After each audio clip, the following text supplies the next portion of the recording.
Reddit, what is the strangest thing you have a guy for?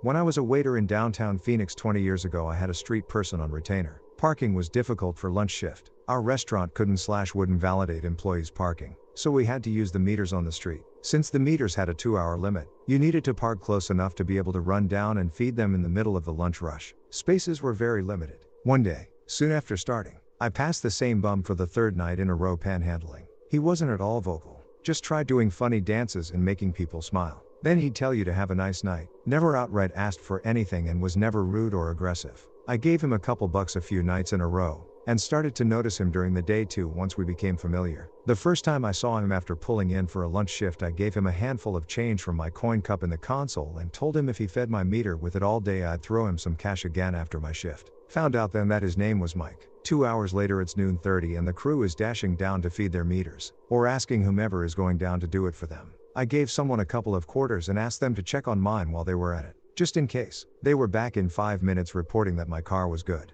The hostess car was good, and 2 other servers bookending my car were good. All of us until after 2 p.m. Some homeless guy is feeding all the meters on this side of the block. The next day, as I was making my way around the gauntlet of one-way roads surrounding the building housing my restaurant, I saw Mike. He was standing in a parking space right by the bottom of the escalator leading to my work, and as soon as he saw my car, he pulled his pants leg up and did a little chorus line dance move to get my attention. He'd been standing there holding the spot for me for the past 15 minutes. Thus it began. Mike held a parking spot for me nearly every morning for the next 2 years. He fed my meter and the meter of any other staff I asked him to. I started keeping car cleaning stuff in my car, Windex, Armor All, and would give him towels from the restaurant to detail it up once a week. He knew what bar I hung out at and where I sat. He'd track me down when meters were about to expire or he needed a buck. Everybody at the restaurant and the bar across the street started calling him my bum. He was my friend though too. His name was Mike. He just didn't live anywhere because life is more complicated for some people. But yeah, I had a guy once, a true downtown concierge. Edit, thank you all for the awards and encouraging words. I've always felt that kindness is its own reward, but internet points are neat too. I have a coupon guy, a mango guy, an egg guy, and a tamales guy. My friend's wife also makes artsy penises on commission, but I've never taken her up on it. I'm sorry. I'm going to need a definition of makes artsy penises. Are we talking bedazzling my penis, paintings, lawn ornaments?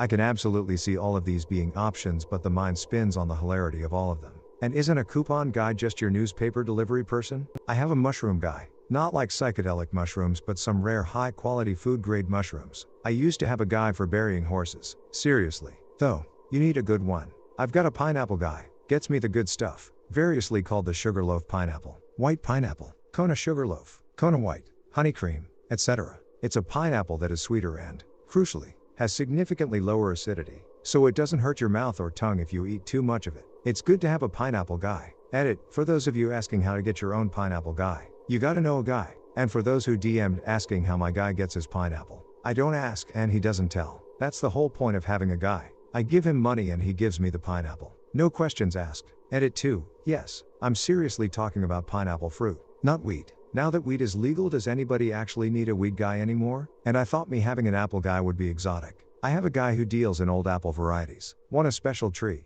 He's got it. Cousinut, not a problem.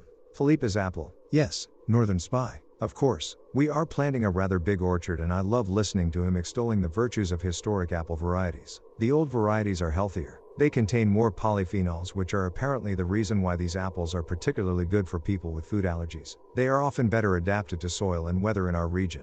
And they are beautiful. And the taste is amazing. Some taste of almond paste and honey. Others have a more lemony taste. It's like sampling wine. He's currently trying to get us a young pear tree from a variety that has only 4 known living exemplars left in our region. I'm absurdly proud to be the receiver of such a rarity. He just called and I'm excited. It's good to have an apply guy. I have a fat guy. If I need to get fat, I call up the fat guy and I get some. He did breast reductions, tummy tucks and such. Fat has lots of stem cells. I used to have a brain guy. I do medical research. I'm a wildlife biology student. I have a plant guy, bug guy, reptile guy, fish guy, etc. If I stumble upon something I don't know in the field, I know someone who will know what it is. Slightly to crazily outdated AV equipment. All high-end stuff. No, a dude too does light AV work for rich folks. Not like home movie theater stuff. Just high-end TVs, surround systems, etc. The old stuff has to go away when they want the newest gadget. My uncle literally is 1 degree away from a full-on hoarder. He has tons of old AV equipment. Stacks of shit he's collected since the 70s. He refuses to part with any of it, use any of it, and still goes to the swap meet to buy more. Cameras, players, mixers, lightning,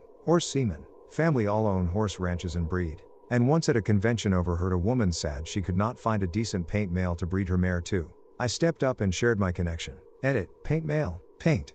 LOL, sorry, missed the T. And a paint is a multicolored horse with large spots, typically brown or black on white. Way are beautiful and highly sought after. My family has some rare bloodlines that are beloved for their colors and happy, even temperament. I'm very old. By Reddit standards I should be dead. When I was a kid I was Sabbath goy for the elderly Jewish couple next door. They were very orthodox and there were a bunch of things they wouldn't do on Sabbath, like turn a light off or relight the furnace. It was okay for me to do it for them, as long as it was voluntary and not a paid arrangement. Because I'm not Jewish, they gave us produce from their kitchen garden, but that was not payment. He had the tattoo. Maybe she did too, but she always wore long sleeves. I was glad to help them. As kids my sister and I did this for an elderly couple who lived next door.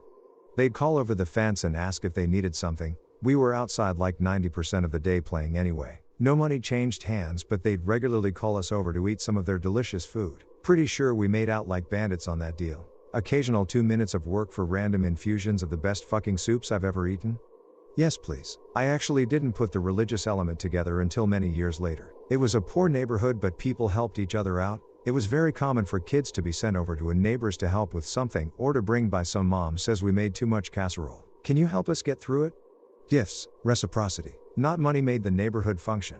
A chicken guy. His business cards say chicken rescue on them. Pretty sure he's also some type of mobster. Acquiring promotional displays. I have a salsa lady. She's been winning awards for it since before I was born. Ada, wow. I wasn't expecting this to get so much attention. I'll call her later today and ask if she's open to shipping orders out for y'all. Spare computer monitors. They aren't the best quality, but if I ever have a friend or family member that needs a spare computer monitor, I call him up and get one from him. Thus, making me the computer monitor guy for several other people. I used to have a pie guy. He would come around to my shop and all the shops and businesses in the area. Had savory Cajun pies and sweet pies. He had a few regular choices on hand all times and also took custom orders. The étouffée pies were incredible. I have a sloth guy. 3 separate family events over the last 15 years.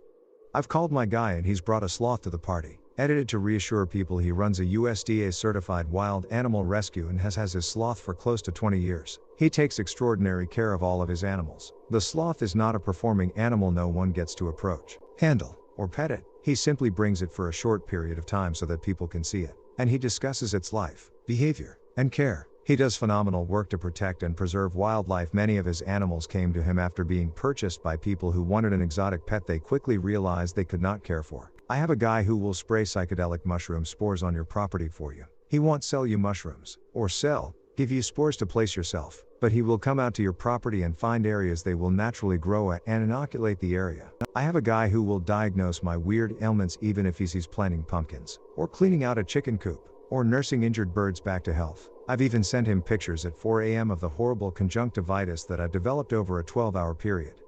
And by 8:30 a.m. he delivered a prescription of antibiotic eye drops to my house. I have a mattress gal. She runs a high-end mattress shop and is supposed to dispose of any returned mattresses. I take care of disposal by showing up at the customer's place, bringing the disposal mattresses around to any friends or family in need of a mattress upgrade. I got a sweet $4,000 king bed for free and hauling it because it was a return. Fucking yes, I worked for a junk removal company for a couple years and we had a contract with some furniture companies in the area. If a rich person bought something but didn't like it, we were supposed to return it. But these places didn't actually want used pieces of furniture back, so we were supposed to put it in the dump. Well, we were already paid to pick it up, and putting things in the dump costs money, so if anybody asked if they could take this piece of furniture into their own house, the answer was always yes. Furnished my entire house and parts of friends' houses in my early 20s this way. I have an illegal cheese and jerky lady. She owns a farm that sells legitimate animal products farm to table, but she also makes cheese and jerky on the side and sells it only to people she trusts. In Canada we have incredibly strict laws around dairy and jerky products. The guy.